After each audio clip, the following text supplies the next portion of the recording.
నీ చెప్తున్నప్పుడు వింటారా అంటే లేదు, వాళ్ళు దిక్కులు చూసుకుంటారు.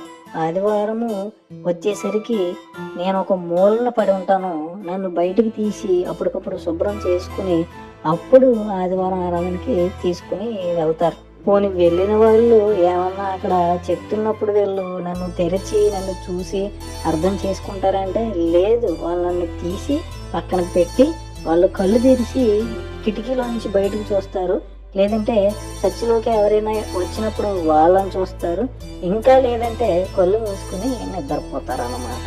400 లేదా 500 పెట్టి నన్ను కొనుక్కోరు, కానీ 1000 రూపాయలు పెట్టి 2000 రూపాయలు పెట్టి చీరలు, బ్రాండెడ్ బట్టలు, వాళ్ళకి కావాల్సినవన్నీ కొనుక్కుంటారు. మళ్ళీ నన్ను ఎవరైనా గిఫ్ట్గా ఇస్తారేమో అని చూస్తారు, లేదంటే పాస్టర్ గారు బైబిల్ లేదు ఫ్రీగా ఇస్తారా అని అడుగుతారు. కొంచెం మీరైనా చెప్పండి. వాళ్ళకి వాగ్దానాల కార్డులు తీసుకుని నాలో పెట్టుకుంటారు, కానీ అసలు నేను మొత్తమే దేవుని వాగ్దానం, దేవుని వాక్యమై ఉన్నాను, నన్ను మాత్రం వాళ్ళు చదవట్లేదు. ఇప్పుడు వాళ్ళు చదవకపోవడం వల్ల, నన్ను పట్టించుకోవడం వల్ల నాకు ఒరిగేది ఏమీ లేదు, వచ్చేది ఏమీ లేదు, పోయేది కూడా ఏమీ లేదు.